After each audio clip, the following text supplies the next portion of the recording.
Tere, mina olen Siim ja jutu teemaks on täna tark turvakoolitus veebiarendajale. Enne kui räägime sisust, siis natukene minust. Olen töötanud Nortalis üle 10 aasta arendajana, mõned aastad meeskonna juhina, aga viimased 5-6 aastat olen tegelenud ka erinevate tarkvara turvalisuse teemadega, alates siis auditite analüüsist ja lõpetades auditite läbiviimise ja koolituste läbiviimisega. Teema peale sattusin pooljuhuslikult, kuna oma projektist tuli selline analüüs läbi viia ja siis tuli sellest rääkida ja siis tuli natuke laiemat sama asja teha. Ja siis keegi arvas, et võiks siis sama asja testimist ka teha. Ja siis tänasel päeval mul on selline poole kohaga roll üle Nortali tegelikult, et kus ma aitan selliseid asju teha.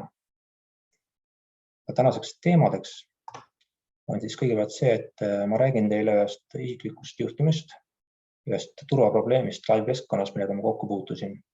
Räägime veebibrauserite ajaloost ning turvalisuse aspektidest,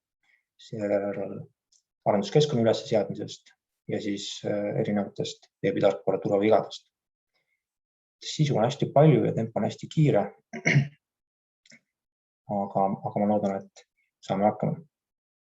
Siis kõigepealt Visit Estonia 2012 oli esimene projekt, kus ma töötasin ja Visit Estonia on turismi infoportaal, Eesti ametlik turismi infoportaal.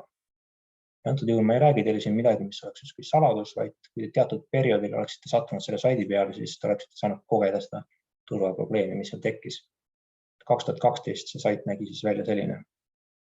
Ja juhtus see, et ühel päeval me saame kliendilt kõne, kes ütleb, et kuulge, rakendus on katki. Ma saan vea. Läheme siis vaatama ja tõepoolest tuleb viga. Et nimelt siis antiviirus blokeerib selle saidi laadimise mingil põhjusel. Ja ma hakkan siis uurima ja mida ma avastan on see, et see Banneri pilt, see tuli sellisest kolmanda osapoole komponendist nagu OpenX, mis on reklaamihaldustarkvara, mis siis võimaldab erinevatel saitidel erinevates kohtades kuvada erinevaid reklaame, pilte, HTML-i, Flashi ja nii edasi, et hallata siis eraldi seisvast haldusrakendusest. Juhtumisi keegi oli sinna kuidagi sisse saanud ja lisanud väikese lisandi kõikidele nendele Banneri piltidele. Ja see lisand nägi välja selline. Nii, mis siin toimub? Siin on üks suur sõne numbritest. See sõne tehakse siis massiiviks, numbrite massiiviks, itereeritakse üle selle massiivi, tehakse üks matemaatiline tehe iga numbriga ja lõpuks saadakse tähemärk, mis liidetakse siis kokku. Ehk siis tegelikult see on skript, mis tekitab mingisuguse sõne ja siis antakse see sõne sisendiks funktsioonile, mis on siis eval, mis on JavaScripti funktsioon, mis käivitab talle antud sisendi JavaScriptina. Selline metakontsept. Tõesõnaga siin tehakse mingisugune JavaScripti funktsioon ja siis tõmmatakse see käima. Ja mis siin sees toimub, on tegelikult siis selline. Sisult tehakse üks peidetud iframe, mis viitab domeenile tubikkeyword.com. Ja siin on 2 varianti selle asja tegemiseks, mis siis paneb arvama, et see skript tõenäoliselt ei olnud mõeldud ainult sellele veebisaitile, vaid kuidagi üldises kasutades. Et juhul, kui see leht on juba laetud, ehk siis body element on olemas, siis lisatakse lihtsalt see iframe kõige viimaseks elemendiks lehel. Aga kui leht on laadimisel, siis lisatakse see element parasjagu sinna, kus see renderdamine on. Aga mõlemal juhul on siis tegemist peidetud iframe'iga, mis viitab saidile tubikkeyword.com. Ja tegelikult see oligi kõik, mis me saime teada. Sest tollel ajal ei olnud mõistlik minna seda domeeni torkma, et mis see siis tegelikult oli. Ja tagantjärele vaadates siis see domeen oli registreeritud kuskil aasta aega, aga Internet Archive järgi andis vastuseid väga lühikest aega. See on tegelikult selline kahetasemeline süsteem, mis on küllaltki levinud, on see, et see, mis me nägime siin, oli tegelikult ründe kohaltoimetamismehhanism, millele oli siis külge poogitud ka siis see peitemehhanism, obfuscation, mis siis peaks inimsilma ära petma või siis ka masina ära petma selle skripti tegeliku sisu osas. Ja siis tegelikult see rünne siis tuleb sealt teisest saidilt. Mis seal tegelikult oli, me saame nüüd arvata. aga põhimõtteliselt on kaks võimalust. Üks on see, et seal võis olla näiteks tavaline reklaamipettus. Ehk siis sait, kus on mingid reklaamid üleval, mis peidetakse meie saidi sisse ja kui meie sait avatakse, siis just see peidetud iframe'is laetakse see teine sait ära ja siis justkui need reklaamid saavad ka nii-öelda vaadatud. Ja teine võimalus on siis tõepoolest, et seal oli mingit sorti tõsisem rünne, mis kasutas ära näiteks brauseri turvaviga ja üritas käivitada koodi operatsioonisüsteemi tasemel. Samas 2012 ei olnud näiteks lunavara ega krüptoraha olemas, nii et selle kasu tegur oleks olnud võimalik küllaltki väike. Aga mida sellest õppida ja miks see juhtus? On oluline, et ma ei päris detaile sellest rääkida sellest kohast, aga selline OpenX komponent, seal kas see tarkvara lihtsalt väga aegunud ja seal esines olulisi turvavigu või siis võis juhtuda, et seal oli lihtsalt väga lihtne parool, mida oli võimalik siis brute force'ida. Kui nii või teisiti tegelikult, mis ma näen siin juurpõhjusena on hoopis teine ja mida võiks nimetada kõige suuremaks turvaveaks, mida üks rakendus omalt saab. Ja see on funktsionaalsus, mida ta ei vaja. Ehk siis see OpenX oli totaalne overkill selle jaoks, mis meil vaja oli. Meil oli vaja lihtsalt iga saidil kuvada erinevat päise pilti, meil oli vajalik siis neid seadistada.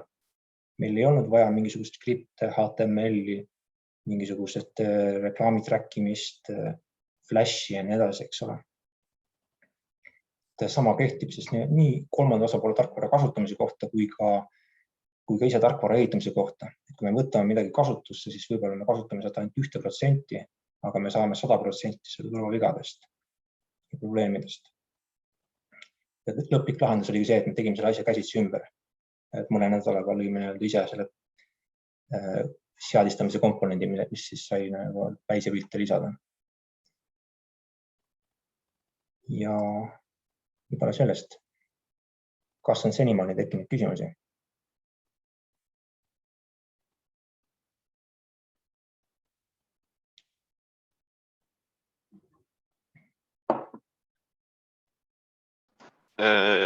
Kas see iframer, mis lisati, kas see oli ainult selle nii-öelda bänneri koha peal siis? Jah, see oli peidetud selle bänneri pildi alla. Siis seal oli skripti tag, skripti element, kus oli see skript ja siis see tekitas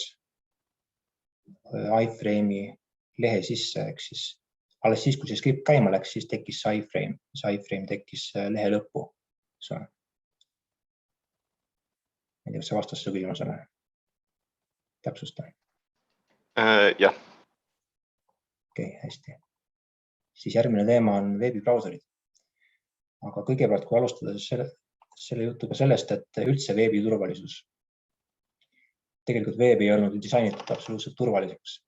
See oli justkui avatud entsüklopeedia, kus ei olnud olekuid, kus ei olnud saladusi, olid lihtsalt lingitud ressursid. Ja samal põhimõttel on väga paljud veebiprotokollid disainitud. Turvalisust ei ole arvesse võetud, võib-olla nad skaleeruvad hästi, võib-olla nad on kiired, aga nad ei ole turvalised. Õnneks tänapäeval on HTTPS, mis paljusid probleeme aitab vähendada. Näiteks domeeni nimesüsteem, et see, kuidas me pärime veebi aadresse, on ilmselt vaba tekstis, see on välja loetav kõikidele, kes kuuluvad võrku. See on isegi muudetav ja alles viimastel aastatel on populaarsemaks saanud DNS over HTTPS, mis siis krüpteerib selle ühenduse ära.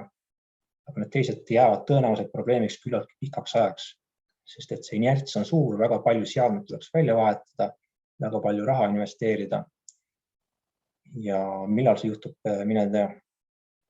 Osaliselt sama teema on ka veebibrauseritele, ajaloo inerts. Väga palju funktsionaalsust, mis brauserites on, pärineb siis esimesest suurest brauserite seast 90-ndatelt, kus siis ühel pool on Internet Explorer ja teisel pool Netscape Navigator üritasid turu juhtpositsiooni saavutada. Ja kuidas nad seda tegid? Siis võitis see, kes omas kõige rohkem featuure. Ja neid featuure tuli siis lisada nii kiiresti kui võimalik, et näiteks oli vaja mingisugust sorti skriptimiskeelt brauseris, eks ole. Ja siis annad mingisuguse suvalise vennale 2 nädalat, et ta siis kirjutaks selle koodi spetsifikatsiooni, sealt tuleb JavaScript. siis teine variant küpsised, mis oli lihtsalt kiire häkk, et selleks saada olekuid, et saaks jätta meelde, et kes on kasutaja või mis on kasutaja valikud veebis. Teine oluline aspekt oli siis see, et pane see lihtsalt tööle. Ükskõik kui vigane sinu sisend on, sinu HTML, sinu skriptid on, et see peab töötama. Ja edukas brauser oli see, kes siis tõepoolest pani selle asja tööle. Kõige lihtsam näide näiteks on see, et mul on siin üks fail, kus on lihtsalt tavaline tekst sees, kui ma olen vahele pannud igasuguseid HTML tag'e, spa tag, mida tegelikult ei ole olemas. Siin on üks bold tag, millel ei ole lõppu, siin on üks paragrahvi tag, millel ei ole algust. Aga põhimõtteliselt, kui me selle veebibrauseris avame, siis veebibrauser üritab sellest aru saada.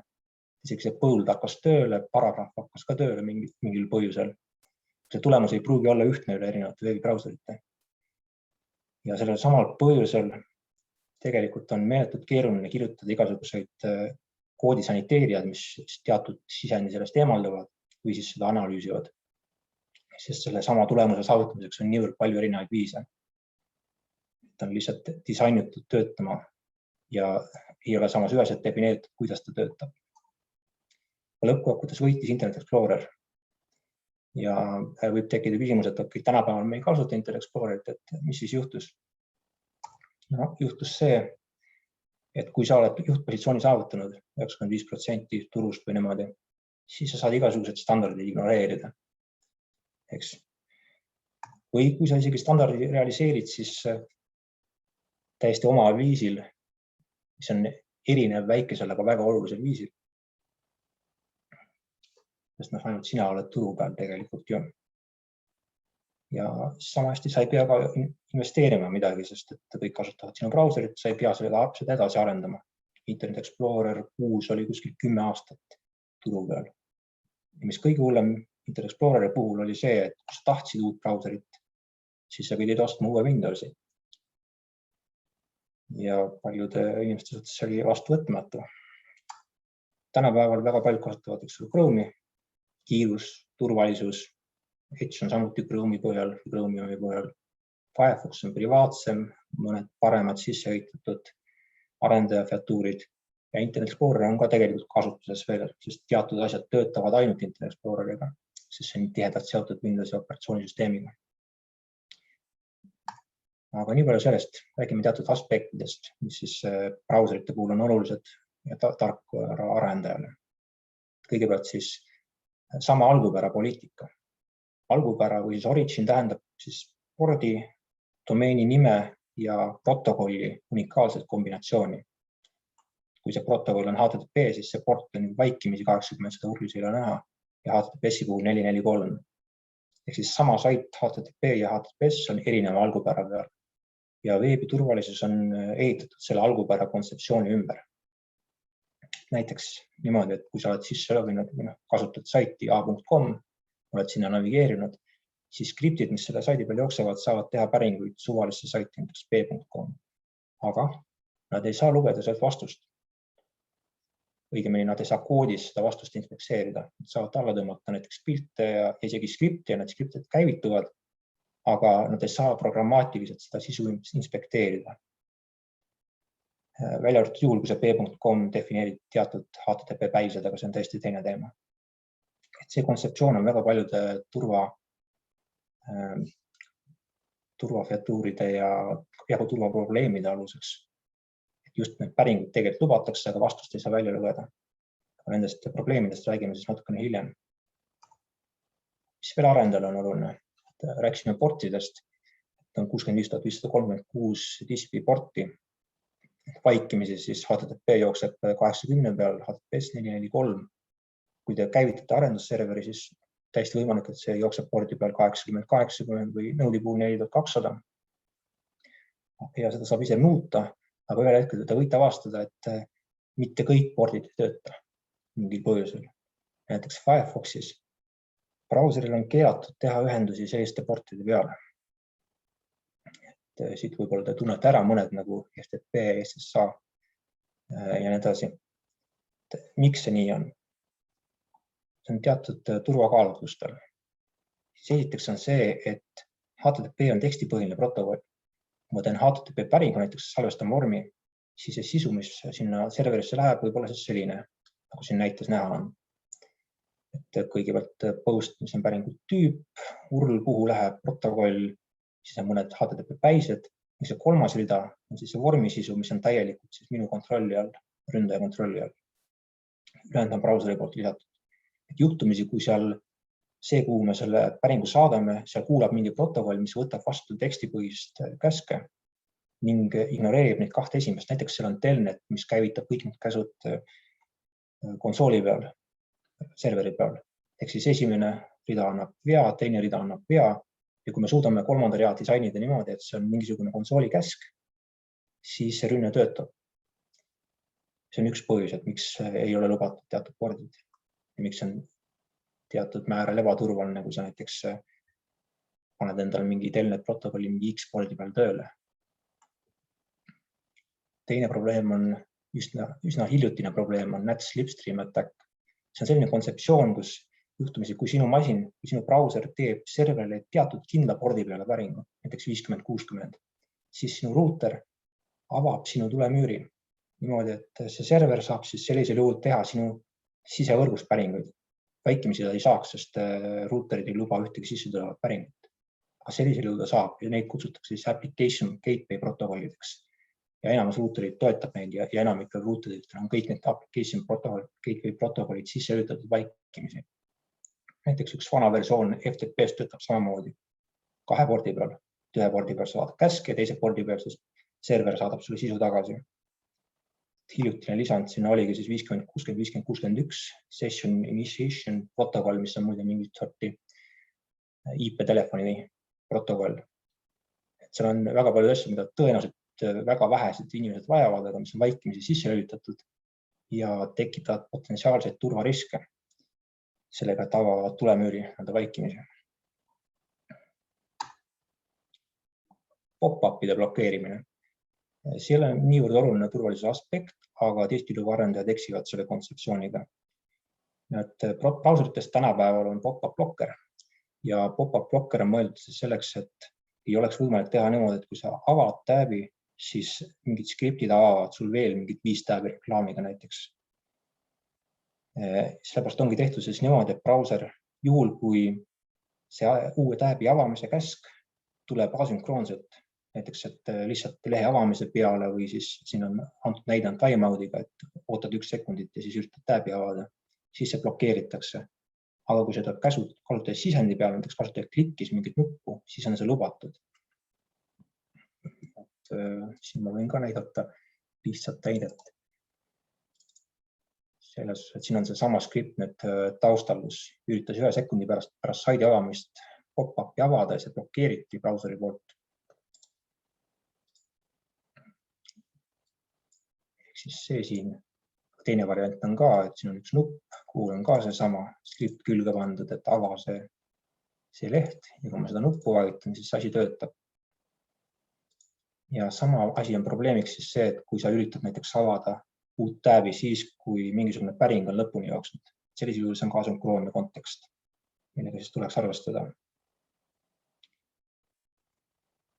Nagu ma ütlesin, mitte väga oluline aspekt turvalisusest, aga ämber, millest arendaja võib vastuda.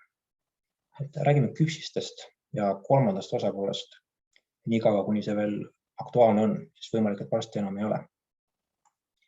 Küpsistega on lugu niimoodi, et kui sa näiteks logid sisse kuhugi, ütleme, et office.com, siis kui on küpsiste põhine autentimine, siis server annab sulle vastu spetsiaalse päisega sinu sessiooni küpsise. Ütleme, et selle küpsise nimi on SID ja selle väärtuseks on 1, 2, 3, 4.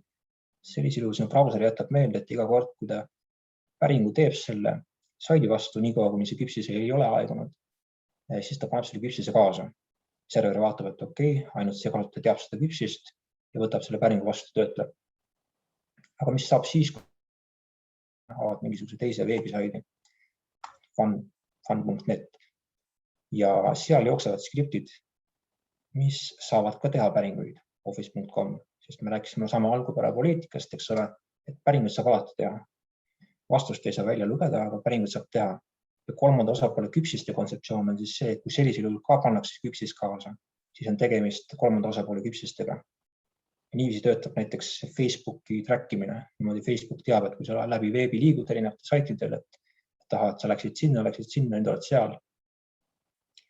Peamiselt kasutavad siis reklaamijad seda, aga teatud määral ka erinevad sisselogemislahendused.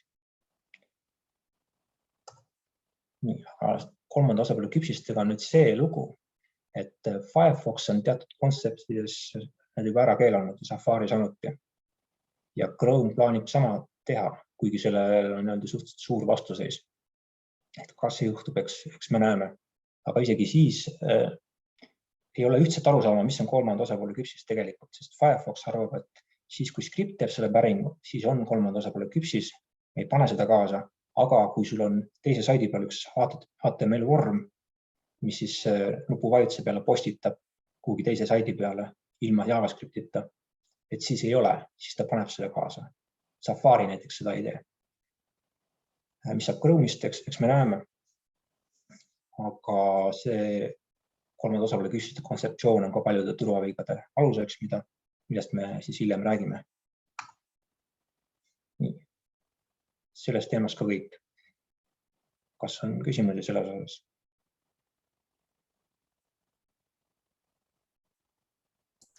Sa ütlesid, et ei saa lugeda vastust. Mida sa täpselt selle all mõtled?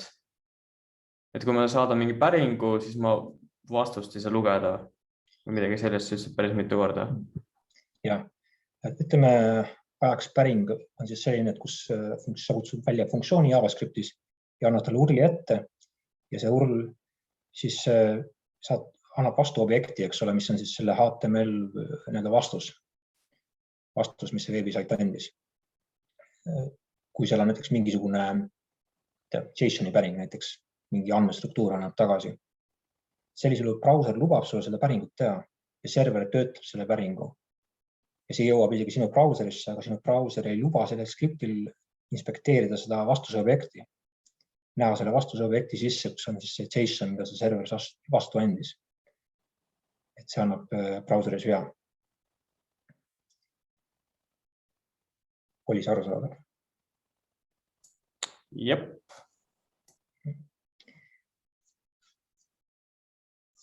Järgmine teema on keskkonna ülesse seadmine. Enne kui me tarkvara paigaldame, siis tasub mõelda, et kas me kunagi uuendame ka seda tarkvara. Kui palju meil on üldse uuendamata tarkvara. Kui hakata otsima näiteks, siis WinRAR on olnud hästi populaarne. Võib-olla mitte enam viimastel aastatel, aga varem. Ja mõni aasta tagasi oligi avastati WinRAR-i turvaviga, kus sa teataval määral võtad alla pahatahtliku arhiivi ja pakid selle lahti, siis see arhiiv võib pakkida oma failid, kui ta tahab, ükskõik kuhu sinu ketta peale. Näiteks startup kausta, kus siis need programmid, mis ta sinna laeb, käivitatakse automaatselt Windowsi poolt järgmisel korral. Kui tuleb WinRAR ja vana, siis on aeg uuendada. Foxit Reader, sama võib Adobe Readeri kohta. PDF Readeritel on üldse hästi palju igasuguseid koodi käivitusvigu. Tõmbad dokumendi alla, avad ja siis ta käivitab mingit koodi sinu ketta peal. WLC Playeris see konkreetne viga vist ei olnud veel arendatud koodi käivitusvigaks, aga ta oli lihtsalt buffer overflow viga. Sinna ta kirjutati mälu üle. Ja need näited on küll ja küll, et tarkvara, mis ise automaatselt ei uuene, aga millel siis eksisteerivad turvavead ja mida me tegelikult kasutame. See omab teatavat riski, millega tuleb arvestada. Aga kui me vajame uut tarkvara, siis üks asi, millega samamoodi arvestada, on siis tarneahela probleemid. Et võib juhtuda, et see arendaja võetakse kuidagi pahatahtlikult üle ja siis tema uuendused või siis see tarkvara ise allalaadimised, siis lisatakse mingisugust pahatahtlikku koodi sinna, mis võib juhtuda. Seda aeg-ajalt ikka juhtub. Tegelikult neid olukordi on oluliselt rohkem, et ma tõin siit mõned suuremad välja. Võib-olla aasta algusest mäletate ühte probleemi, kus USA agentuuridele häkiti sisse sellega, et üks turvatarkvara, mida nad kasutavad, sinna oli sisse saadud ja siis sinna selle uuendustesse pandud mingi pahatahtlik kood. Sama asi võib juhtuda ka tavakasutajaga, näiteks CC Cleaner, CCleaner, mis oli mõeldud tegelikult pahavara eemaldamiseks. Ühel hetkel sisaldas pahavara. See on nagu kaks otsa, et ühelt poolt uuendused, mis võivad tuua pahavara ja teisalt uuendamine, mis toob turvanõrkused. Tuleb leida tasakaal, et võib-olla võimalikult vähe tarkvara paigaldada. Nii, aga kui siiski on vaja tarkvara paigaldada, siis üks veebisait, mida ma tihti kasutan, on virusfilter.com. See on hallatud Google'i poolt. See on selline koht, kuhu sa saad faile üles laadida. Et näiteks, kui ma tahan kasutada seda huvitavat programmi nimega Bootigen, see on krüptovõtmete genereerimiseks mõeldud. Aga ma ei taha seda käivitada, enne kui ma tean, et kas see on ohutu. Ma saan selle siia üles laadida. Ja siin on peaaegu et kõik olulisemad antiviirustootjad, kes siis skaneerivad seda ja annavad oma hinnangu. Et antud ei ole ainult üks arvas, et see võib olla pahatahtlik.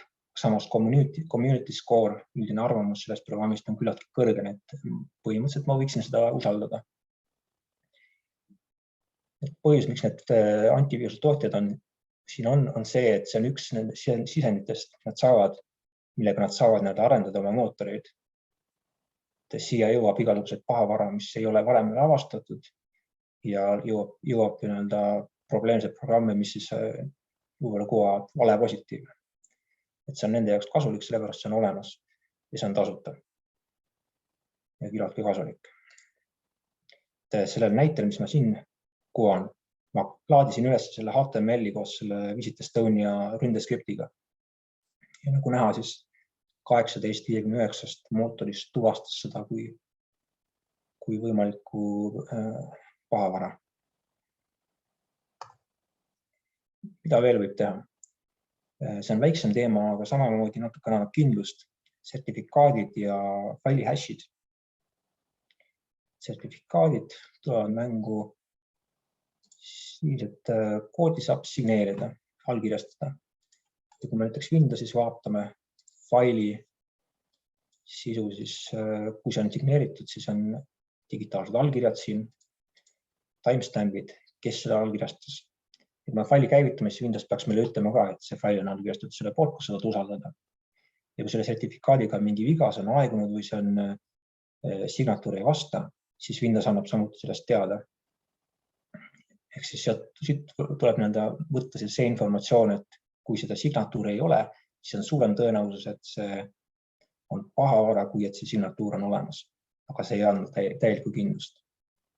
Ja teine asi, mida võib teha, on siis see, et kui me tarkvara alla laadime, näiteks kui ma tahan kimpi alla laadida,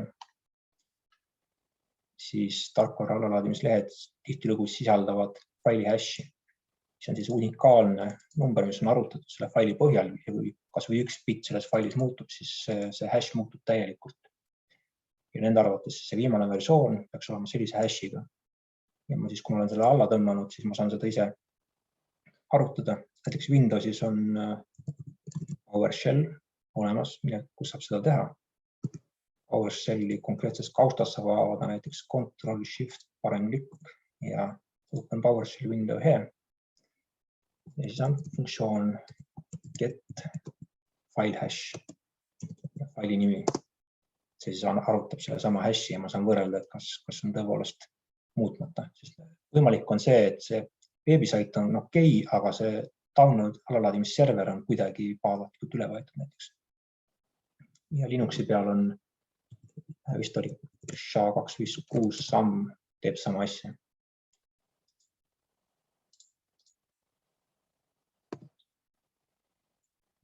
Aga teegid, ehk siis need tarkvara teegid, mida te kasutate tarkvara arendamisel, Sprint Framework, Apache Commons, Angular, jQuery, mis iganes, eks ole. Neile eksisteerivad ka samad turvavead ja probleemid, aga lisaks on veel näiteks sellised asjad nagu typo squatting. Kui te oma teegi nimega natuke panete mööda, siis võib juhtuda, et te saate midagi muud hoopis sealt. Nagu on lood Angular tooltipsiga.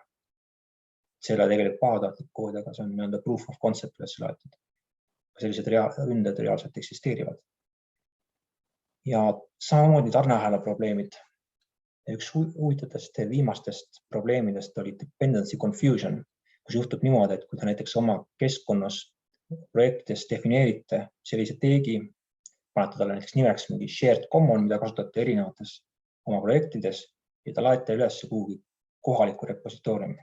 Text on mingi kohaliku oma artifaktori või midagi sellist, mis tihtilugu ettevõtetel on. Ja kui juhtumisi keegi avalikus repositooriumis defineerib sama nimega sõltuvuse, siis võib juhtuda, et teie ehitamissüsteem eelistab seda, mis on avalikus repositooriumis. Ja see võib olla pahatahtliku koodiga. Ja mis kõige hullem näiteks NPM puhul, JavaScripti koodi puhul on see, et NPM teegid käivitavad koodi juba sel hetkel, kui neid ehitatakse. Mitte ainult siis, kui neid käivitatakse rakenduse sees, mis teeb selle omakorda problemaatiliseks.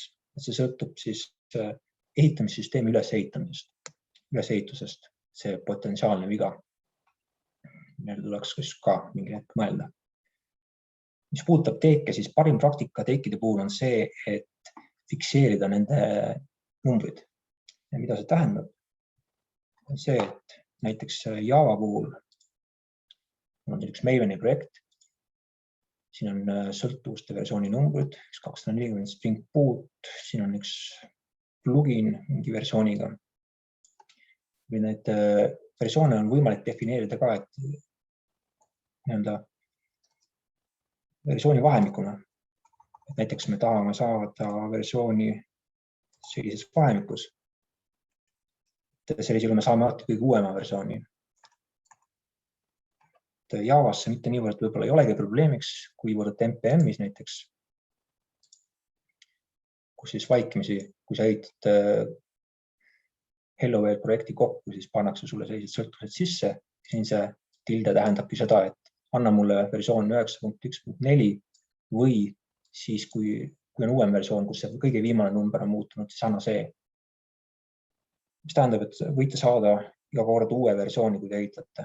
Selle jaoks on tegelikult package lock olemas, aga teie ehitamissüsteem võib-olla ei pea seda kasutama, üritab näiteks alati uuesti ehitada kõike. Igal ehitamisel te saate kõige uuemad versioonid tarkvarast. Tundub hea, eks ole, kõige uuemad turvapaigad ja kõik muu. Aga seal on ka risk selles, et te saate ka kõige suuremad näiteks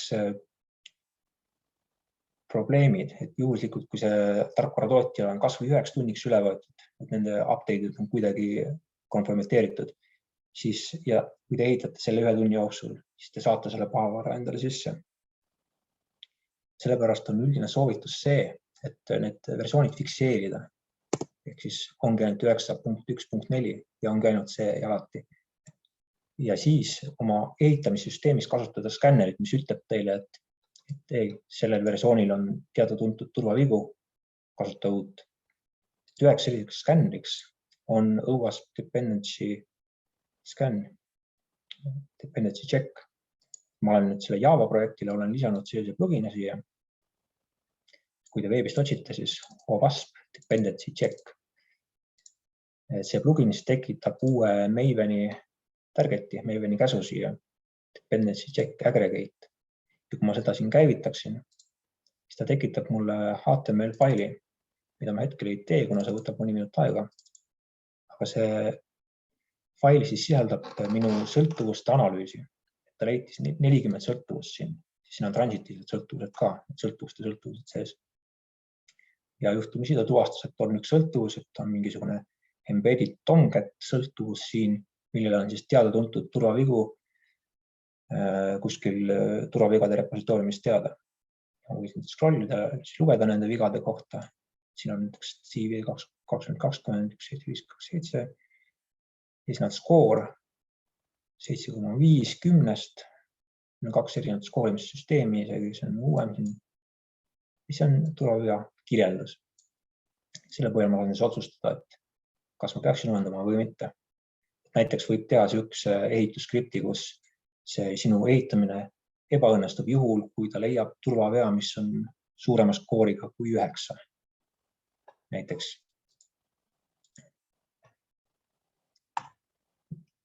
Järgmine asi, mida te tõenäoliselt peate tegema, on paroolide genereerimine. Ja juhtumisi kõige parem parool on selline, mida te ei suuda meelde jätta. aga probleem on selles, et te peate meelde jätma vähemalt ühe parooli. Seetõttu on soovituslik kasutada parooli manage'e. Näiteks vabavaralise LastPass on ka vabavaraline, kuigi tal on ka kommertsversioon. Selle vabavaralise versiooni probleem on see, et ta lubab seda kasutada kas ainult siis mobiilsetel seadmetel või siis ainult arvutitel. Parooli manager on siis selline, kus sul on ainult üks suur kindel parool, mida sa tead ja see krüpteerib kõik need ülejäänud kontod, mis teil on. Need ülejäänud kontod ei pea nende paroole teadma. Näiteks mina kasutan OnePasswordi ja enamus kontosid, mis ma genereerin, on siis mingisugused 64 tähemärgised totaalselt random paroolid, mida ma kunagi ei tea, kunagi pole isegi näinud, aga need on krüpteerituna minu parooli manage'i sees ja ma saan parooli manage'i kaudu siis need sisselogimised tehtud seal. On erinevaid variante, ka vabavaralisi. LastPass ja OnePassword on siis mingisugune kuumaksuga põhimõtteliselt välja arvatud LastPassi vabavaraline versioon. On ka veebibrauserte sisse ehitatud parooli manage'i, mis hakkavad paremaks minema tegelikult, aga üldjuhul on soovitus neist hoiduda. Põhiline funktsionaalsus, mida nad raha eest pakuvad, on see sünkroniseerimine erinevate seadmete vahel. Kui ma arvutis lisan uue konto, siis on see telefonis ka kohe nähtav, kuna see kasutab seda sama parooli manager. See on selles mõttes ohutu, et nemad ei tea sinu parooli, et nemad teavad ainult seda krüpteeritud teksti kogumit. Sina tead oma parooli, mis siis dekrüpteerib selle.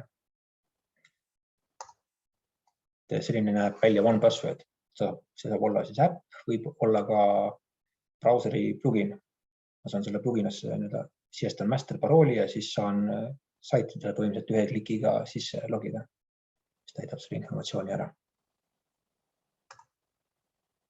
Tulemüür.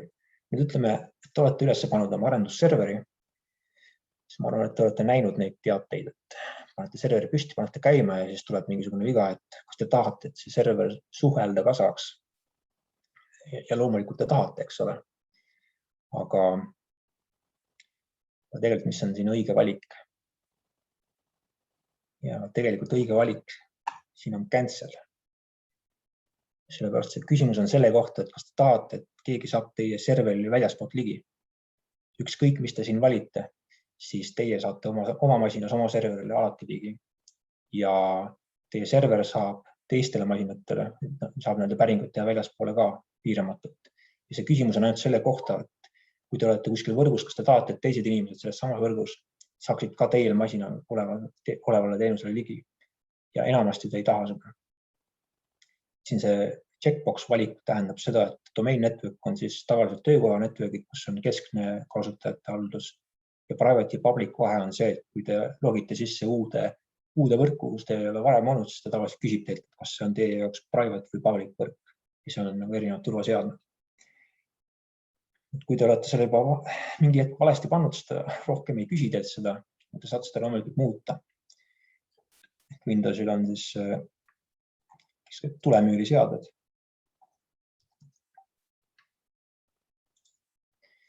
Siin saab tegelikult võrgukaupa ka määrata, et mul on siin näiteks administraator on määranud, et kui on tegemist avalike või privaatvõrkudega, siis kõik sisse tulevad ühendused on keelatud, aga kui on tegemist Nortali võrguga, siis kehtib ligipääsu nimekiri, millele pääseb ligi siis siit. Ja siin vaikimisi võib olla igasuguseid idiootsuseid, näiteks Windowsi Free Viewer, mis on absoluutselt essential, eks ole,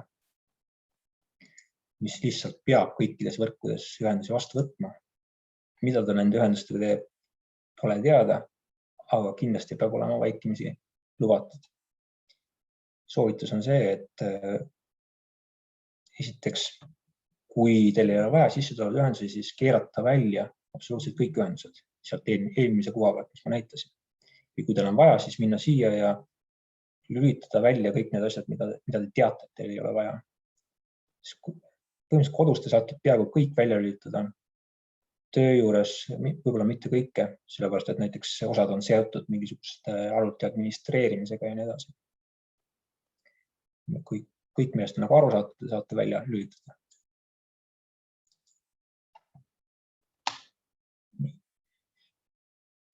räägime natukene, mis siis ikkagi võib juhtuda, kui teil on üks siuke port avatud. Vaikimise kontseptsioon on see, et kui keegi avalikus võrgus üritab teha teie arvuti pihta päringut, siis te olete põhimõtteliselt sisevõrgus, ta ei näe teie arvutit. Ja isegi kui ta üritab kuidagi seda teha, siis teie ruuter või siis tulemüür blokeerib selle päringu. Aga kui tal on ligipääs kuhugi serverisse, kui ta laeb näiteks mingit koodi ja kellelgi teie võrgus on ligipääs sinna serverisse, siis laeb seda koodi alla või vaatab veebilehte, siis nad põhimõtteliselt selle arvuti kaudu on võimalik sisevõrgus päringuid teha. Ja kuidas see siis võiks töötada? On selline kontseptsioon, et isegi kui me jätame kõrvale igasugused brauserite, vead ja pluginate ärakasutamised, siis tegelikult vaikimisi HTML-iga on ka võimalik teie sisevõrkust skaneerida veebisaidi poolt. See kontsept on näiteks selline, et veebisaidil käivitub skript, mis loob iframe'i teie sisevõrgu IP vastu ja mingi valitud pordi vastu. Et sisevõrgu IP vahemikud on teada, see on tavaliselt 192.168.0. midagi, eks ole.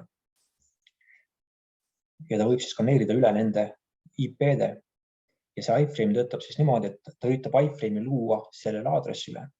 Ja kui see iframe ära laeb, siis ta saab teada, et okei, seal on mingisugune teenus üleval. Kui see iframe ei lae ära, siis ta teab, et okei, seal ei ole teenust. Ja nagu me rääkisime algupärast, siis ta ei saa lugeda seda vastust sealt. Aga ta saab teada, et kas seal vastab midagi või ei vasta. See kontseptsioon oleks siis selline, et ründeskript sinu brauseris, kui sa saiti kuvastad, siis hakkab skaneerima üle sinu sisevõrgu IP-de. Kuni ta siis tuvastab, et on mingisugune IP, kus mingisugused teenused vastavad. Ja. Väike näide selle kohta ka.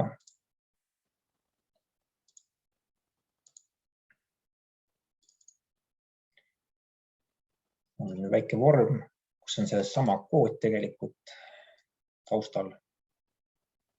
Selle väikese vahega, et ma olen siia nupu esistuskasti võtnud, kus see sisend tuleb. Et ründaja teeks seda muidugi taustal üle mingisuguse massiivi itereerides üle IP-de. Üritame tuvastada, kas siuke IP minu sisevõrgus vastab. Ja tõepoolest vastab. Kui ma avan näiteks selle siin, siis siin on juhtumisi üks võrgu varundusseade. Aga kui on IP, kus ei ole midagi üleval, siis me ei tuvasta seal midagi. See on siis põhjus, miks on oluline, et teil on tulemüür kinni. Nüüd, kui te avastate, et seal on midagi üleval, siis mis teha saab? Sa teate, et sealt töötab midagi teenust, te ei saa vastuseid lugeda, aga kuidas seda pahatahtlikult ära kasutada, siis tegelikult saab edasi umbes samamoodi minna.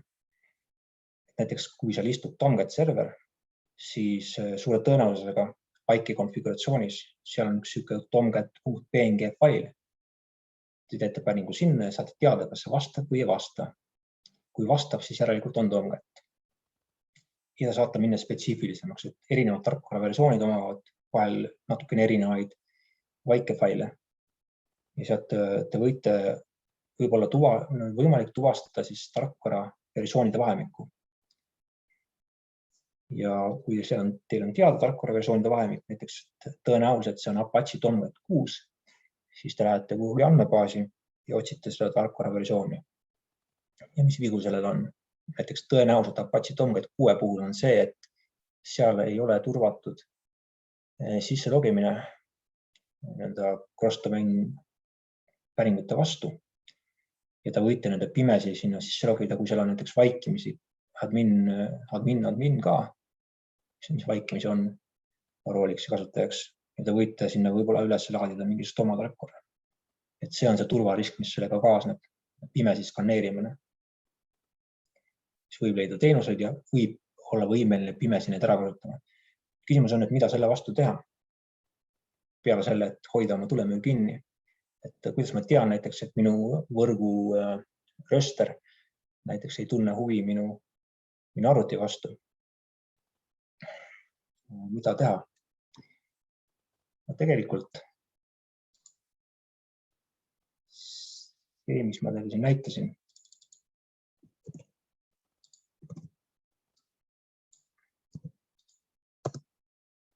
see varundusseade, see ei ole tegelikult varundusseade.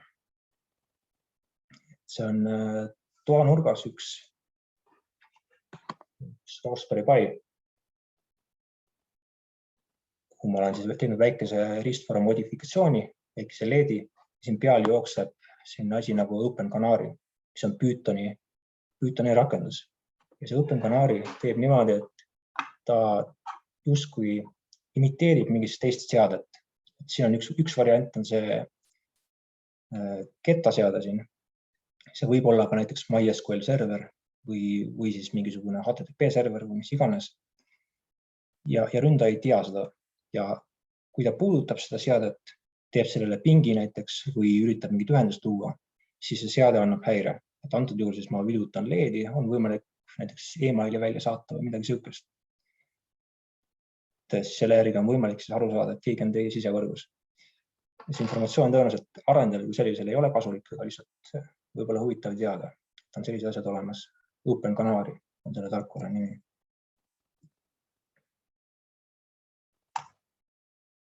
Pluginad. Pluginatele kehtivad ka kõik need probleemid, mis me varem rääkisime, igas tarneahel asjad ja nii edasi. Aga siiski tuleb välja, et mõned neist on kasulikud. Näiteks üks, mida mina kasutan, on uBlock Origin. See on adblocker. Ja põhjus, miks adblocker on hea, on see, et väga paljud ründajad saavad alguse reklaamidest, nagu me nägime Visit Estonia puhul.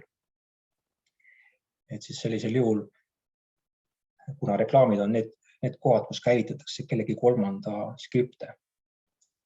Ja adblocker aitab selle vastu küllaltki hästi. Teine asi, mida mina kasutan, on HTTPS Everywhere. See on selline plugin, mis keelab kõik krüpteerimata HTTP ühendused. Kui brauser üritab seda teha, siis ta blokeerib selle. Muidugi saab lubada mingit siis, kui vaja on, aga krüpteerimata ei ole lubatud. Seepärast, et kui brauser teeb HTTPS ühenduse krüpteerimata, siis on variant, et kõik, kes seda võrku kuulavad või seal vahel asuvad, saavad seda välja lugeda. Ja kui näiteks teil on pahavara ruuteris, siis see ruuteri pahavara saab põhimõtteliselt lisada oma skripte sinna HTML vastuse sisse ja käivitada teie brauseris.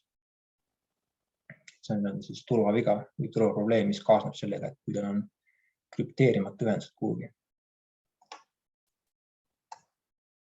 Dokumendid.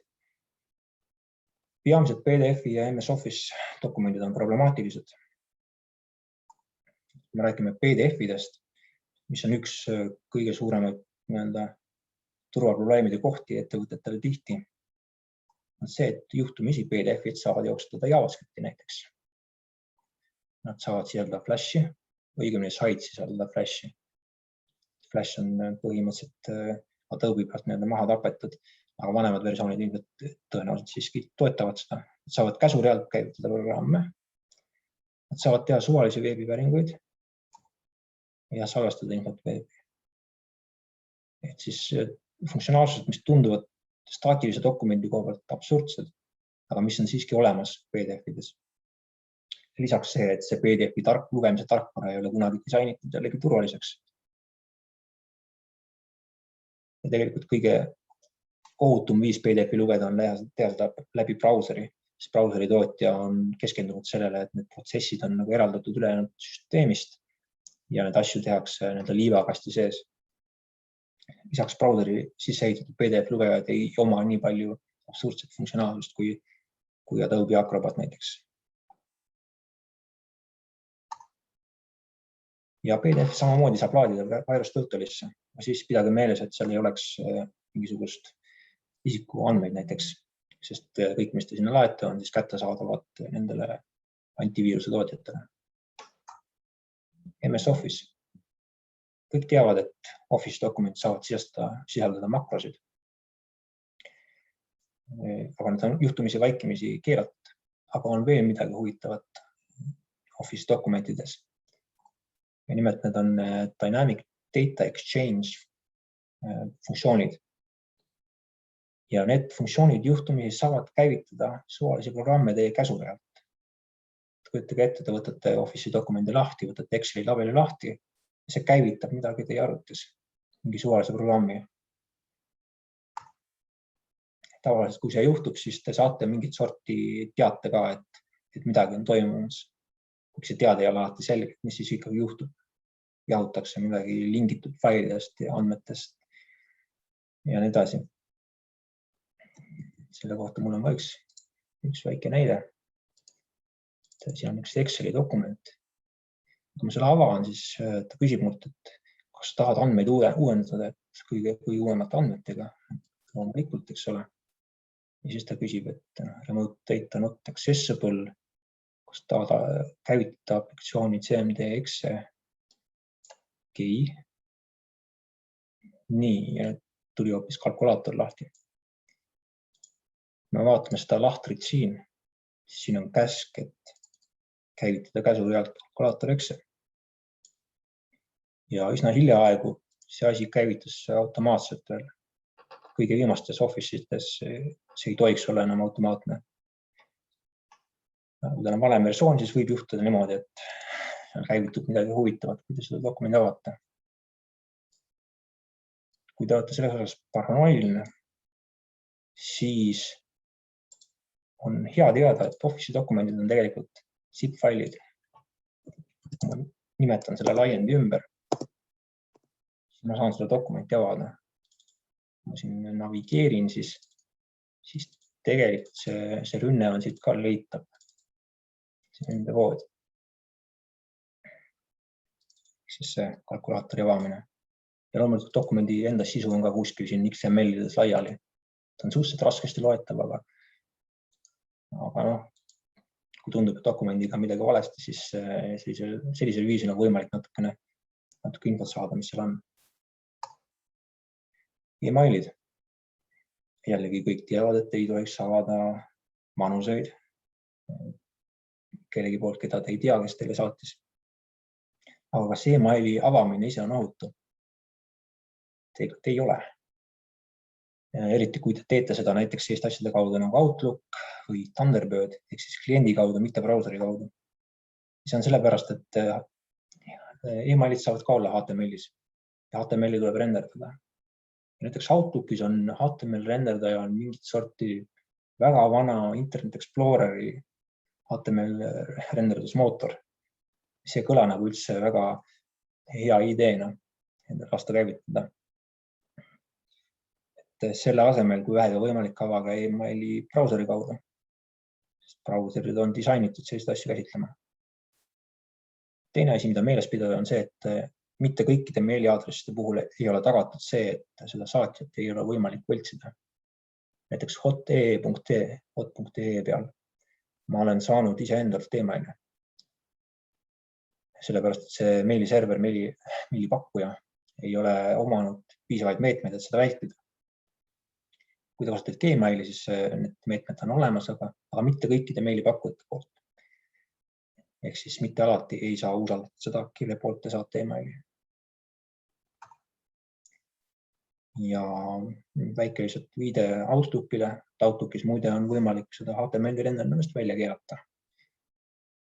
Mõned e-mailid on suhteliselt loetamatud, aga sellegi poolest võimalus on olemas. Selle osa lõpp. Kas on tekkinud küsimusi?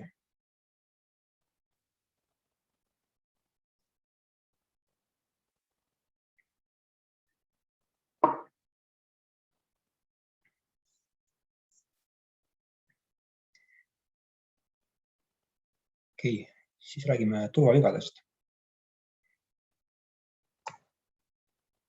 Tihtilugu tarkvaraprojektides on midagi sellist, võib-olla välja arvatud see kõige viimane paneel. Ehk siis kunagi ei ole aega teha turvaauditeid. Arvatakse, et teeme kunagi ikka, aga tegelikult see asi jääb tegemata.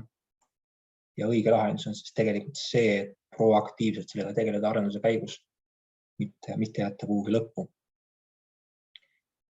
Aga kui te otsite informatsiooni turvavigade kohta, siis tõenäoliselt satub ette OWASP top 10. OWASP on siis organisatsioon, mis tegeleb veebirakenduste turvalisusega ja on hästi palju materjale ja tööriistu selle juures. Ja üks, mis nad siis aeg-ajalt välja annavad, on OWASP top 10, mis siis nimetab kõige suuremad problemaatilisemad turvavead, levinumad turvavead mingi perioodi jooksul. Viimane oli 2017 ja siis nimekiri nägi välja selline. Et siit siis mõnda neist me vaatame ka lähemalt. Alustame kõige suuremast, mis on üldjuhul ka kõige suurema riskiga ja suurema efektiga. SQL injection, mis tähendab seda, et SQL päringu liidetakse sisse kasutajasisend sellisel viisil, et see kasutajasisend muudab selle päringu struktuuri. Ja sellega on siis võimalik saavutada seda, et on võimalik suvalist informatsiooni andmebaasist välja lugeda, on võimalik kirjutada teatud juhtudel informatsiooni või ka näiteks käivitada koodi andmebaasi serveril teatud andmebaasi mootorite puhul. Kuidas see välja näeb? Siin on nüüd 2 varianti samast koodist. Ühes neist on SQL injection viga ja teises ei ole. See, milles on viga, on nüüd siis antud juhul see alumine siin. Ehk siis me liidame kasutaja sisendi SQL päringule otsa. Ja ülemisel on siis kasutuses sellised asjad nagu parametriseeritud päringud, mis tähendavad seda, et andmebaasi teek hoolitseb selle eest, et need küsimärgid saaksid asendatud turvalisel viisil selle parameetriga. See on tegelikult väga arhailine viis, kus SQL päringuid teha ja see sõltub väga igasugust raamistikust ja keelest, mis te teete. Aga põhimõtteliselt kontseptsioon on sama, et SQL-iga ei tohiks kunagi sisendit kokku liita, nagu siin tehakse.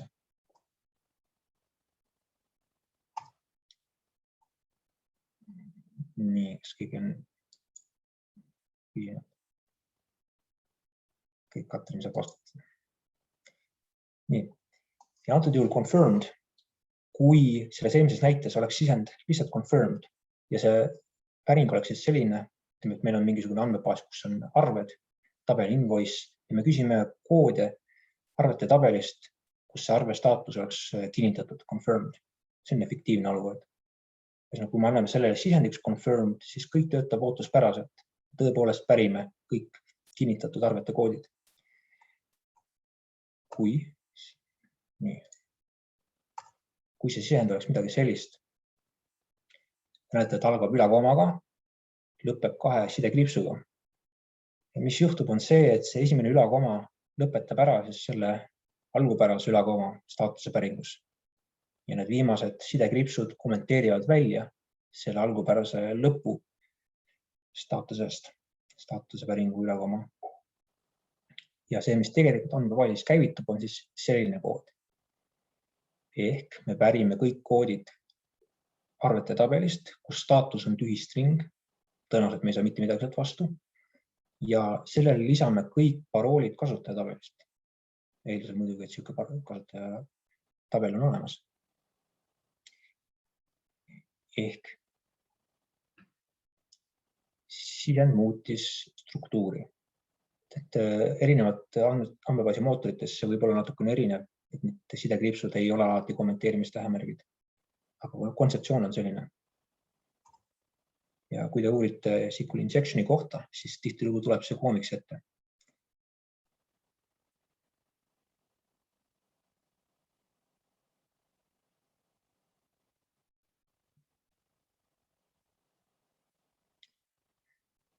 Probleem sellega on see, et see, mis ta siin lõpus soovitab, ei ole päris korrektne. Ta räägib saniteerimisest. Mis asi on saniteerimine? Saniteerimine on see, kus sa eemaldad pahatahtliku sisendi ja jätad hea sisendi alles. Siis me näiteks eemaldaksime selle ülakoma, eemaldaksime sidekriipsud ja see oleks korras, eks ole.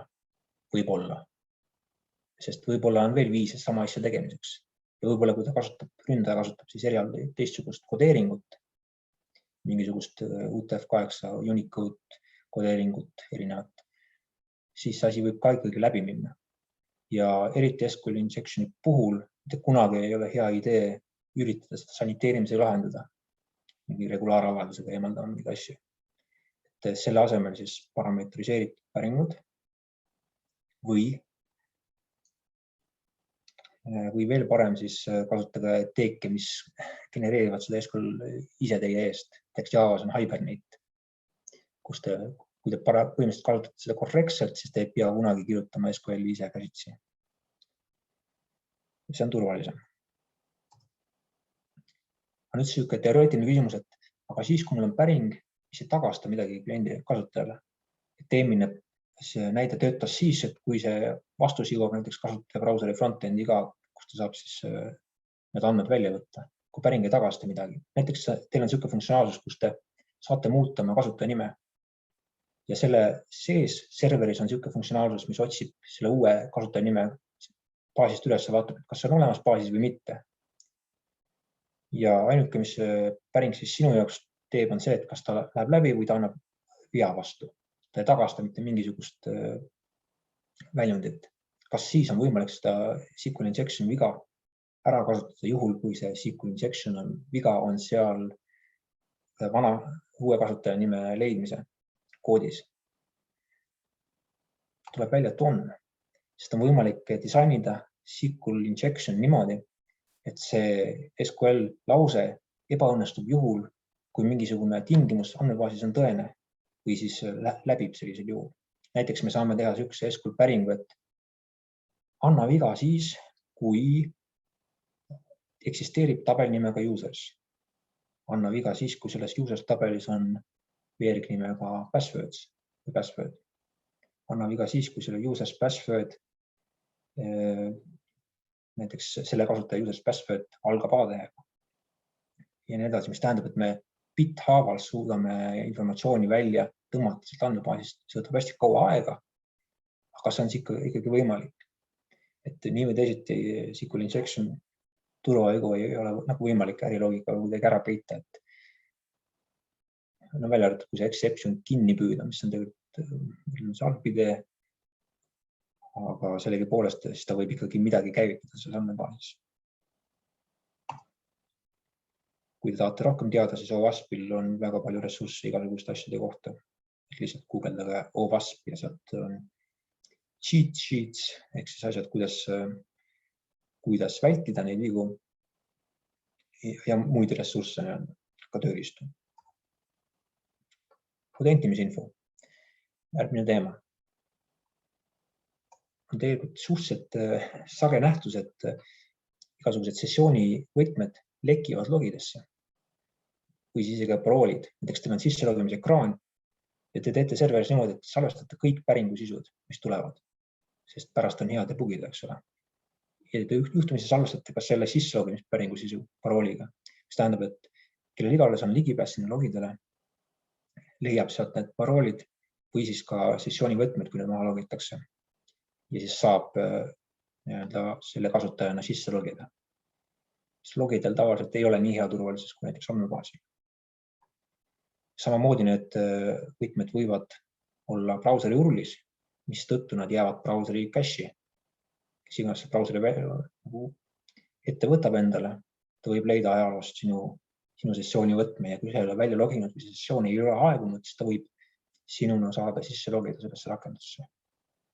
See näeb siis välja midagi sellist näiteks erinevates rakendustes. Kui mingisugune asi nagu session ID või token on URL-is, siis teage, et midagi on valesti. Nii ei tohiks teha. See, kuidas seda vältida, on pikem jutt ja see puudutab arhitektuuri. Aga tähtis on teada, et kui nii juhtub, et see asi on URL-is, siis tuleb midagi ette võtta. Broken access control tähendab seda, et tihtilugu me teeme mingisugust kontrolli frontendis, aga tee seda backendis. Näiteks teil on selline uue kasutaja lisamise vorm ja milleni viib siis mingisugune nupp või link ja kui kasutajal on see privileeg X, siis te kuvate seda linki, kui privileeg ei ole, siis te ei kuva, aga juhtumisi te ei kontrolli backendis, et need teenused, mis seda kasutaja nii-öelda vormi salvestamist käsitlevad, et neil ei ole seda kasutaja privileegi kontrolli. Et niimoodi juhtub. See tähendab seda, et kõik, mis frontendis on kontrollitud, tuleb korrata backendis kindlasti. Näiteks, kui me võtame veebiteenused, disainite uut veebiteenust, mis lubab pärida kasutajate aadressi. Ja see on siis selline, et kus porta/api/ ja siis mingisugune kasutaja ID, näiteks 1/aadress, sinna võib siis panna 2 aadress, 3 aadress ja nii edasi. Siis tuleb endalt küsida alati 2 küsimust. Kõigepealt, kas iga kasutaja tohib siia ligi pääseda? Võib-olla ainult mingi kasutajagrupp, eks ole, admin kasutajad tohivad ainult seda teenust kasutada. Võib-olla kõik kasutajad. Ja teine küsimus, mis tuleb küsida ja mida inimesed tihti ära unustavad, on see, et kas kõik kasutajad peaksid nägema kõiki andmeid sealt. Võib-olla see teenus on mõeldud ainult minu enda aadressi näitamiseks. Sellisel juhul server peab tagama selle, et kui ma panen sinna kellegi teise ID sisse, siis ma ei saa vastust. Sellisel juhul tegelikult õige viis selle lahendamiseks on see, et see ID sealt üldse ära võtta. Ja siis serverist võtta kasutaja turvakontekstist see ID, et kelle andmed siis tagastada. Aga kui need ID-d on vaja, siis tuleb kontrollida, et kas selle kasutajal on konkreetne õigus selle kasutaja aadressi pärida siis näiteks ainult kasutajad, kes on seotud minu endaga mingites rakendustes. Valideerimisega on täpselt sama jutt. Valideerimine tundub nagu väiksem teema, aga see võib ka viia kaasa nende probleemideni, kus te suudate sellega, et te kasutate otse neid teenuseid, mida frontend kasutab. Te saate mööda minna mingisugustest ärikontrollidest backendis või te suudate backendi tekitada mingisugust töötlusprobleeme. Näiteks, et mingisugune nimesisestusväli, kus on 20 tähemärki ja te kasutate seda teenust otse ja panete näiteks terve piibli sinna sisse. Mida see server siis tegema hakkab? Kui ta hakkab näiteks mingid andmebaasi päringuid selle nime põhjal tegema. Seetõttu kõik valideerimine tuleb dubleerida.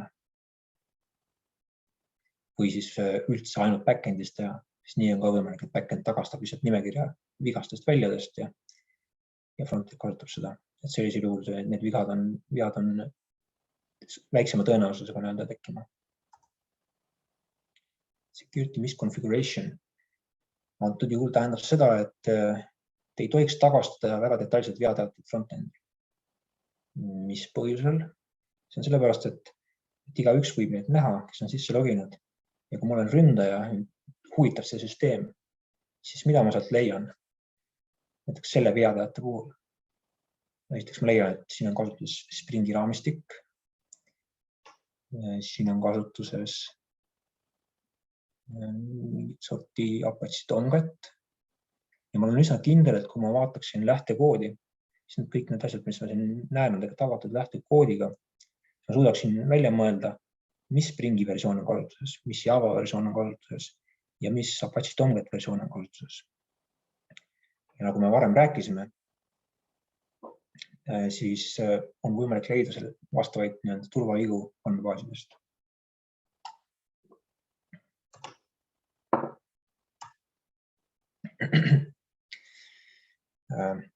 Siis on näiteks selline asi. Kommentaarid võivad olla probleemiks, kui need satuvad frontendi. See kusjuures on päris eluline näide.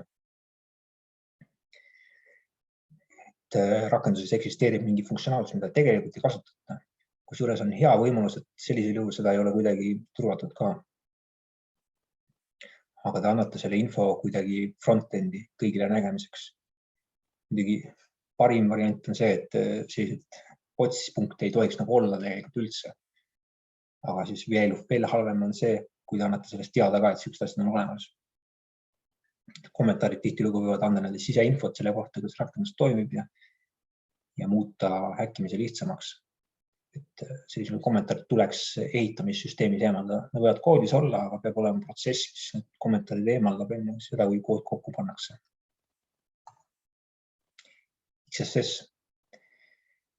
Veel üks suurtest probleemidest, levinud probleemidest.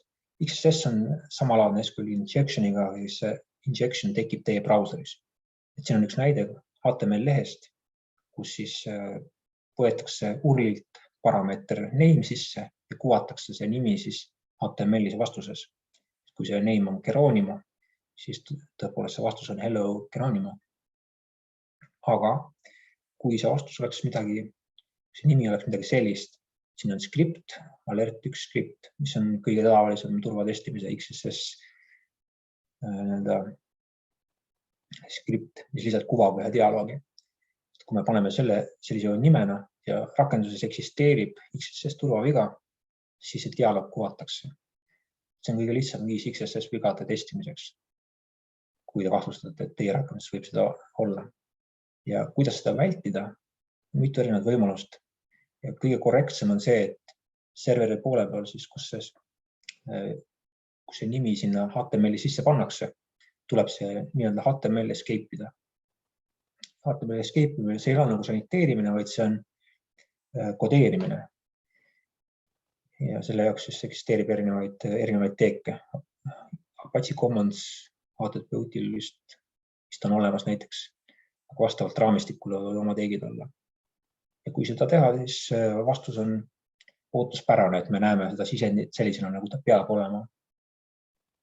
Näiteks Angulari rakendus, mis töötab täiesti frontendis, vaikimisi, kui sa kuvad näiteks mingisugune nime kuhugi HTML tagi vahele, siis ta juba teeb seda sama asja. Ta HTML escape'ib selle sisendi ära ja kuvab seda siis niimoodi. Aga on ka teine variant, et see on üks koht, kus nagu saniteerimine põhimõtteliselt ka töötab ja mida kasutatakse. Tegelikult Angularis on ka saniteerimine kasutuses. Saad Angularile öelda, et selle koha peal siin ära mitte ürita seda escape'ida, vaid ürita saniteerida, usalda seda HTML-i. Ja siis ta tegelikult kuvab välja näiteks üks ohutud asjad nagu paragrahvi tagid ja bold tagid, aga üritab eemaldada script tagid. See üldjuhul töötab, kas töötab teatud piirini, eks ole. Kui ta Angular ei uuenda, brauserid arenevad edasi ja tekib uusi erinevaid viise, kuidas skripti lisada, siis ta ei pruugi olla ohutu enam. Selles näites siis eemaldati see script tagid lihtsalt ümbert ära. Kusjuures ma olen näinud, kuidas arendajad üritavad selliseid asju serveris lahendada sellega, et nad teevad regulaaravaldusi, mis eemaldavad siis need script tagid lihtsalt nagu sõna otseses mõttes sisendist ära. Ja siis tuleb testija ja siis näiteks paneb selle script tagist selle S-tähe näiteks suureks. Ja see on jälle katki. Või siis paneb näiteks S-tähe mingisugust teises kodeeringus UTF-8 koodimärkidega mingi protsent ja siis mingi number, eks ole, mis tähendab sama. Ja isegi kui sa suudad kõik variandid välja mõelda, kuidas seda skripti lisada, siis tegelikult see ei ole ainus viis, kuidas HTML-i saab skripte panna. See Angulari saniteerija tegelikult on päris hea, aga ta ei ole tuleviku kindel. Siin on mõned näited, et kuidas on võimalik HTML-i skripte käivitada. Igasugused loaderid, mouseoverid, buildid isegi ja CSS ja error handlerid. Need on veel, see on lihtsalt väike valik nendest võimalustest. Et ei taha olla see vend, kes kirjutab seda saniteerijat. Aga enamik modernsetest raamistikest omab seda XSS kaitset, eriti kuna me tegelikult viimasel ajal arendame frontend raamistikke, Angular React, eks ole. See on siis sisse ehitatud vanemates backend serveri raamistikes. Tuleb olla hoolikas ja kontrollida, et kas see XSS tugi on seal olemas, õigemini mitte tugi, vaid see HTML escape'imine on vaikimis olemas, kui ei ole, siis tuleb sisse lüüdida. Ja keda huvitab XSS, samuti OWASP-i poolt saab erinevaid ressursse ja on ka selline asi nagu Beef olemas. Nüüd saan isegi teha väikse näite, sest mul natukene aega ikkagi on. Mul siin 2 rakendust, õigemini 2 distrot. Üks on Kali Linux, mis on turvatestimise distributsioon Linux. Ja siin on igasugused skännerid, kuni siis igasuguste exploitimistööriistani välja. Ja samas kõrval mul on selline distro nagu Web Security Dojo, kus on ka igasuguseid tööriistu, aga lisaks sellele on ka rakendusi, kus neid tööriistu siis kasutada. ehk siis rakendusi, mis on nimme tehtud ebaturvaliseks. Ja siis teeme niisuguse näite, kus ma kasutan nüüd niisugust asja nagu beef. Niisuguse peal. Ma tahan natuke suuremaks.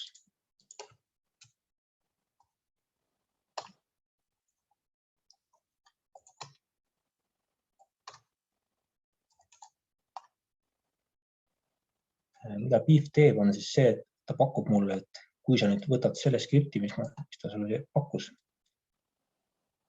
ja paned siia oma IP asemele ja sa saad seda skripti kuhugi teisse saiti injektida, siis sul on võimalik võtta see brauser, see kasutaja, kes seda skripti käivitab enda kontrolli alla. Tal on UI ka olemas. Siin.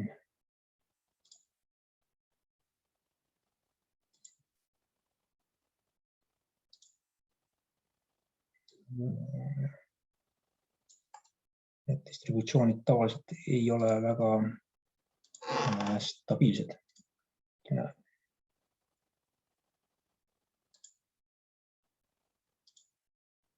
Okei, Firefox on katki läinud.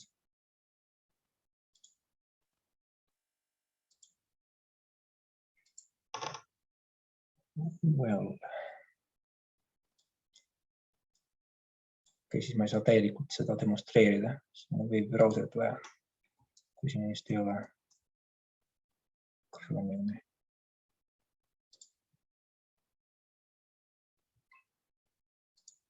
Okei, proovime seda kõige lõpus uuesti. Räägime paar teemat ära.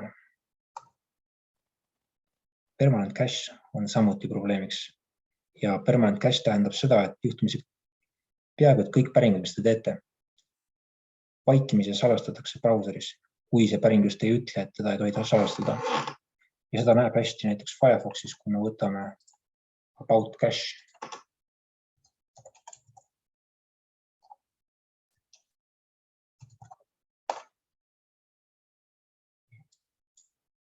Teatud päringud isegi salvestatakse kettale.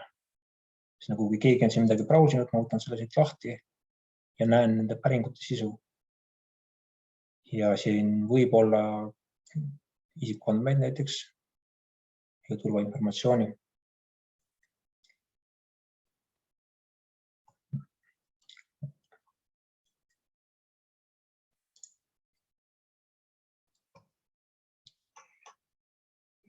Ja kuidas sellest mööda minna, õigemini kuidas sellest parandada, on see, et tegelikult iga päring peaks serveri poolt ütlema ette, et teda ei tohi cache'ida või tohib cache'ida. Kui ta ei tee seda, siis ta kipub vaikimisi cache'ima ikkagi brauser. Selle jaoks on siis erinevad päised nagu cache control. Siis võite täpsemalt lugeda, kuidas neid seadistada. Aga siis iga päringu puhul tuleks öelda, kas tuleb cache'ida või mitte. Enamasti ei tuleks cache'ida, kui me tegeleme mingisuguste tundlike süsteemidega. Järgmine teema on CSRF. Seda sai natukene puudutatud varem, aga see on niisugune kontseptsioon, kus me jällegi külastame mingisugust saiti, logime sinna sisse ja siis külastame mingit teist saiti. Ja see teine sait teeb siis sellele esimese saitile päringu, nagu me rääkisime. Ja see ongi siis CSRF tüüpi rünne. Kui see teine sait saab midagi selle esimese saidi kontekstis teha, siis see on cross-site request forgery. See töötab siis juhul, kui see sessiooni loomine on küpsiste põhine. Kuidas sellest üle saada, on see, et raamistikud pakuvad päris tihti võimekust kasutada CSRF tokeneid. Mis asi on CSRF token? See on põhimõtteliselt niisugune token, et kui sa avad selle lehe esimest korda, siis sa saad HTML-is kaasa niisuguse unikaalse ID. Mis tähendab, et kui sa nüüd päringuid teed, näiteks salvestamispäringud oma saidi peal, siis sa pead selle käsitsi kaasa panema HTML-päisena. Näiteks siin on Angular.js üks näide, kuidas seda teha. Ja siis server kontrollib, et tõepoolest selle kasutaja sessioonis ma andsin niisuguse CSRF tokeni ja sellise tokeni sain vastu ka. Ja seda lubab selle kasutaja teha. Aga teine sait, eks ole, kus see skript jookseb, tema ei saa lugeda vastust kätte, ta ei tea kunagi, mis see CSRF token siis algselt oli. Ja selle tõttu ta ei saa teha neid päringuid selle kasutaja kontekstis. Ja selle sama fakti tõttu töötab ka näiteks JWT tokenitega autentimine. Ja JWT tokenitega autoriseerimine ei oma seda probleemi, sellepärast, et see JWT token pannakse käsitsi iga päringu külge mingisuguse HTTP-päise sisse. Küpsistega on ainult probleem, sellepärast, et brauserid panevad automaatselt küpsised kaasa. Kui me teeme seda käsitsi turvakontekstis, siis CSRF probleemi ei ole. Ja viimane teema on teada-tuntud turvavead. Korraks vaatasime juba seda dependency scannerit. Et sellel on nii Maven, Gradle kui ka Ant pluginad ja ka command line tööriist, mida siis saate suvalise projekti sees käivitada. Ja ma mõtlesin, et prooviks teda näiteks ühe vana projekti peal, 2017 tehtud projekt, kus kõige viimased tarkvaraversioonid on tõesti pärit aastast 2017. Tegemist on küllaltki suure projektiga. Et kui hull see asi saaks olla, sest 2017 ei ole väga ammu, eks ole. Meil on ka tarkvaraprojekti, mis on mingisugune 20 aastat kuskil üle olnud. 2017 oli nagu peaaegu teile. Mis ta tegin, siis ma leidsin 24545 sõltuvust ja 406 turvaviga, 44 neist kriitilised. See asi on kriitiline turvaviga. Näiteks võimalus käivitada suvalist Java koodi, kui tegemist on patch päringuga Springi. Või siis võimalus teha serveri seest päringuid. Server-side request forgery ja cross-site request forgery vahe on see, et server-side request forgery toimub siis serveris. Mul on võimalik serverit kasutada ära ja teha tema kaudu päringuid siis kas tema sisevõrku või kuhugi mujale. Ja veel üks remote code execution WebSocket implementatsioonis. Need on siis kriitilised vead. See ei tähenda, et kõiki neid on võimalik ära kasutada, kuna nad üldjuhul vajavad teatud tingimuste olemasolu. Näiteks sa pead tõesti oma rakendus kasutama WebSocketit ja pead kasutama seda vaikimisi endpointi, mis siin on seadistatud in-memory stomp broker või mis iganes. Aga tasub teada, et siin võib olla suuri probleeme ja tarkvara läheb halvaks küllaltki kiiresti. Kui te tahate teada rohkem, siis siin on mõned ressursid. Näiteks standardid, ASVS on turvatestimisstandard, mida tasub rapata, et milliseid asju tegelikult vaadatakse veebiturvalisuse osas. Mobiilil on sama asi. On kodeerimisstandardid, nõuded, kuidas näiteks Javat korrektselt kirjutada. Võite kuulata podcaste. Security Now on lihtne podcast allveele. Kui tahate lihtsalt story'sid kuulata, siis Darknet Diaries on huvitav. On feedid, uudistest näiteks. Raamatud. Kui te tahate kunagi turvatestimist teha, siis Web Applications Hackers Handbook, second edition. Olgugi, et see on vana, on ilmselt kõik parem ressurss selle jaoks. Ja ülejäänud raamatud siis põhimõtteliselt tuleks sellises järjekorras lugeda, siis nad igaüks annab nagu midagi juurde. Aga see kõige esimene on see baasteadmised. See on hästi palju huvitavat infot. Ja distributsioonid, need saavad, mis ma korraks näitasin, mis korrektselt ei töötanud. Aga kui teid huvitab turvatestimine, siis Kali Linux, siin on hästi palju tööriistu. Kui teid huvitab õppimine, turvatestimise õppimine, siis Web Security Dojo on hea vahend selleks. Nii, aga nüüd sellele turvakoolituse tuleb jätk 25. mail praktilise osana, kus me saamegi ette võtta siis ühe nendest ebaturvalistest rakendustest nimega OWASP Juice Shop. See registreerimine on avatud, sinna pääseb 30 kiiremat ja OWASP Juice Shop on siis selline rakendus, kus on capture the flag laadsed ülesanded, mida te saate lahendada. Me saame need koos lahendada siis. Loomulikult seda saab üksi ka teha, aga koos lahendamise mõte on siis see, et meil on võimalus jagada informatsiooni kuidas millegi läheneda. See näeb siis selline välja. Ta on üks kõige modernsemaid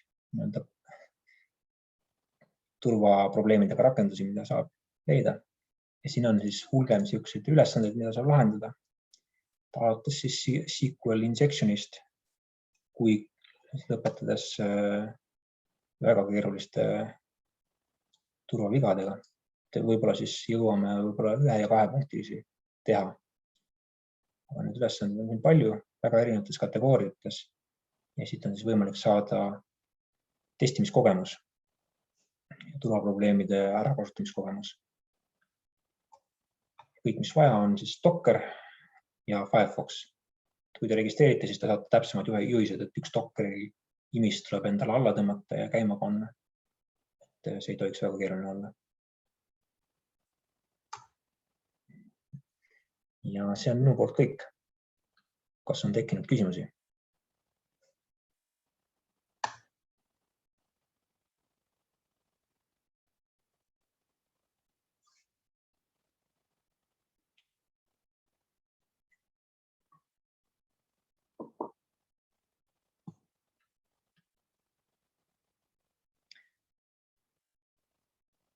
Okei, siis ma arvan, et võime lõpetada.